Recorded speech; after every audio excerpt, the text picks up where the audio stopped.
Halo para detektif sejarah, welcome back bersama gua Mr. Detektif yang selalu memberikan informasi dan cerita sejarah. Balik lagi ke pembahasan kita kemarin, yaitu pertempuran Saipan yang sangat berdarah. Nah, kali ini kita akan membahas pertempuran Iwo Jima yang sudah sangat terkenal. Mau tahu sejarahnya? Kuy, intro dulu.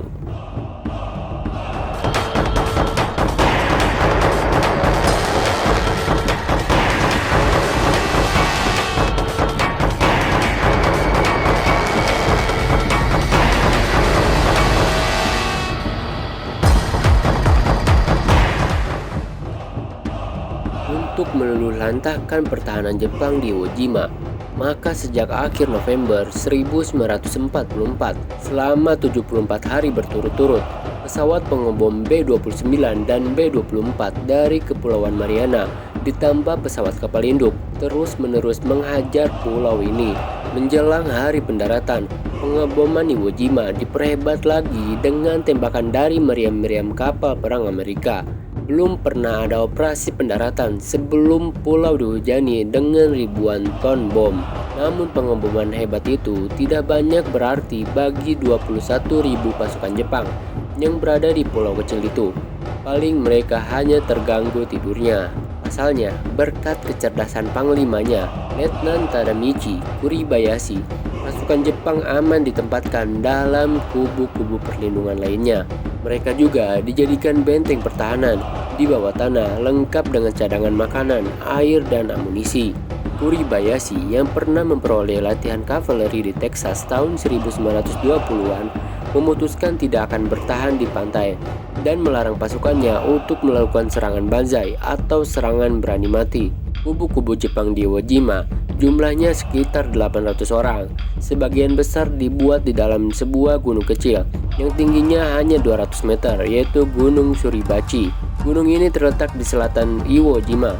Sesuai yang direncanakan, maka pada 19 Februari pasukan marinir Amerika mendarat di pantai Iwo Jima. Namun begitu melangkahkan kaki di pulau ini dan berusaha maju membuat pijakan, maka barulah mereka merasakan sengitnya perlawanan pasukan Jepang. Misalnya, pasukan dari divisi kelima gagal untuk mencapai kaki Suribachi karena hebatnya perlawanan Jepang. Sedangkan di utara, pasukan dari divisi keempat pun juga menemui kesulitan.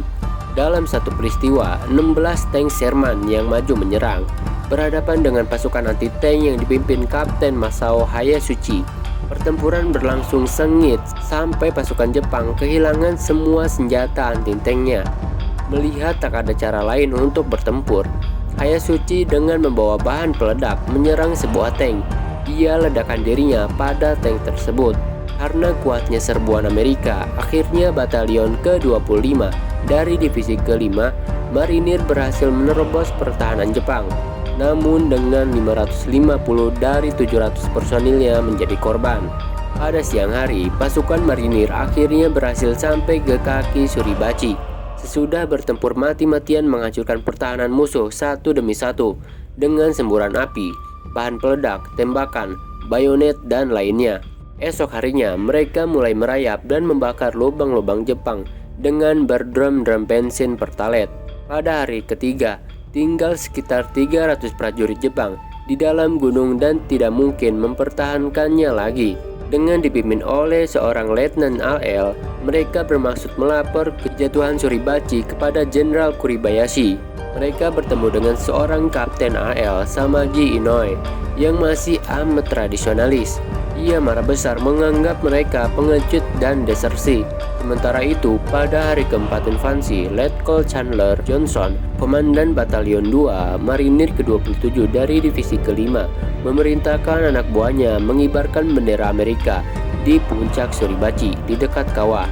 Dua prajurit Jepang yang masih bersembunyi di gua keluar untuk menyerang, namun mereka terbunuh sebelum sempat beraksi. Sekalipun tempat tertinggi Iwo Jima sudah dikuasai, namun ribuan marinir Amerika harus bertempur mati atau hidup untuk menguasai seluruh pulau vulkanik ini. Berbagai kisah heroik muncul dari pertempuran ini, membuahkan 27 medali penghargaan tertinggi, Medal of Honor. Namun kepahitan juga dialami pasukan marinir yang tersapu. Misalnya Kompi E dari Batalion 2 Resimen ke-27 Divisi ke-4 harus kehilangan komandannya silih berganti. Komandan ke-7 tidak diperlukan lagi karena kompi ini telah tamat sebagai satuan unit militer. Di pihak Jepang, Kapten Inoue yang menangisi Suribachi dengan sisa pasukannya sekitar 1.000 orang terkepung oleh 2 resimen marinir. Inoue yang keturunan pendekar perang melarang instruksi Jenderal Kuribayashi. Ia mengumpulkan pasukannya dan melakukan serangan banzai. Sesuai serangan berani mati ini yang gagal menembus kepungan marinir, dijumpai 784 mayat tentara Jepang yang berserakan tersapu senapan mesin. Inoue sendiri terakhir terlihat tatkala mengangkat pedangnya berteriak memimpin serangan tersebut. Hari ke-23 invasi Amerika, Kuribayashi di lubang perlindungannya mendengar radio Tokyo yang menyiarkan paduan suara menyanyikan lagu pertahanan Iwo Jima yang pernah diciptakan anak buahnya. Pada hari ke-26, Maizen Erskine yang divisi ketiga yang diikutkan menyerang Iwo Jima berkirim surat menghimbau Jenderal Kuribayashi untuk menyerah dengan hormat. Tapi tak ada jawaban, dan pertempuran pun berlanjut lagi. Tubuh Kuribayashi tak pernah ditemukan, namun anak buahnya yakin dia terluka berat lalu bunuh diri.